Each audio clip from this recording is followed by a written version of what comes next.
Ladies, please tell me if you've heard this before. This sound that goes something like this. You're just walking on your way to work, whatever. Guy in the background. Hey.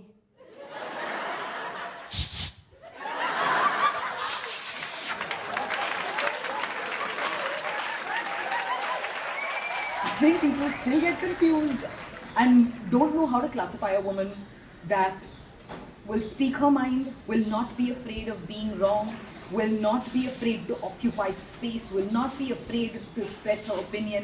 And of course, I mean, if it's happening in Canada, of course it's happening in India.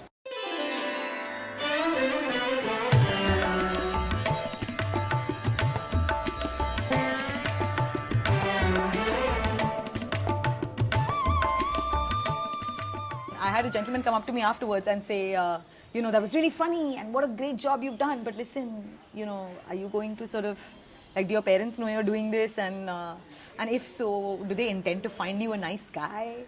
And I was just taken aback, and it made me realize that the sort of the things that you can say and the things that are palatable from a woman's mouth are very different, first of all, from a man's mouth. I have realized that saying the word sanitary napkins in public is like standing in a Hogwarts common room and saying Voldemort. Because immediately everyone's like, gee, what's wrong with her? Why is she talking about that? There's this cliche, there's a stereotype, oh, female comedian, what's she going to talk about? Periods? Oh my God. I hope for the next 20 generations of stand-up comedians that are female, we talk about periods, we talk about breast cancer, because those things are not nearly enough and spoken about in mainstream comedy. It highlights some of the most awful things about the silence around things like sanitary napkins, the use of menstrual hygiene in general, and the kind of consequences it has. The kind of, the infant mortality rates, the, maternity mortality rates in India are something that are sort of international concern. It's just closer and easier to hit home when it's done through comedy, and when it's, and again, done through a voice that is as authentic as possible. Actually, I want to talk to you about breasts. Right? Someone's like, what? I want to talk to you about tits. Actually, I hate, the word tits is very like breasts sound like, I've just realized the funniest things are sometimes the truest things. And so it never starts with an intention of, let me educate the audience.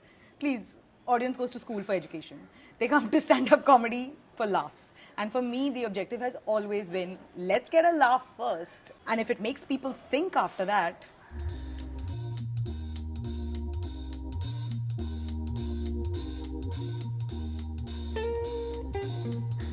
When you are talking about things as sensitive, and of course mentioning the word rape, like why would you bring up rape in a comedy show and stuff like that? If it's happening, I want to talk about it. It's funny because all the godmen crawled out of the woodworks to give their opinion on what she could have done to prevent the attack on her, as opposed to condemn the attackers. And so one of them said, rapes happen because girls have cell phones.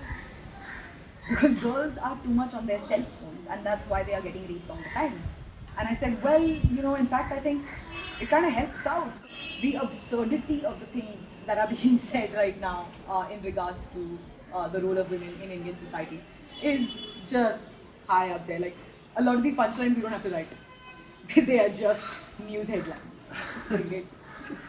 what happens, right, when her vaginal tightening cream keeps rubbing off on his penis? And his penis enlargement cream keeps... Est-ce qu'en 2017, ce spectacle-là, vous pourriez le jouer n'importe où en Inde? No.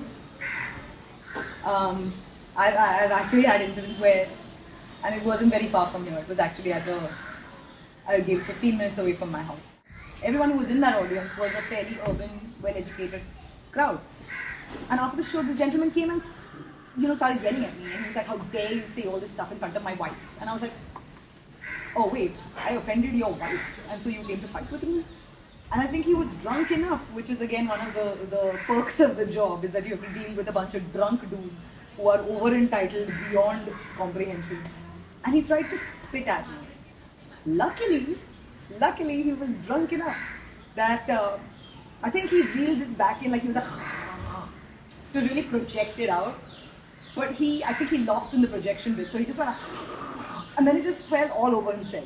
And I was like, oh, well then, sorry. Like, so it's not. I mean, it's not without risk. Whichever audience you talk to, wherever you go to, it is not without risk.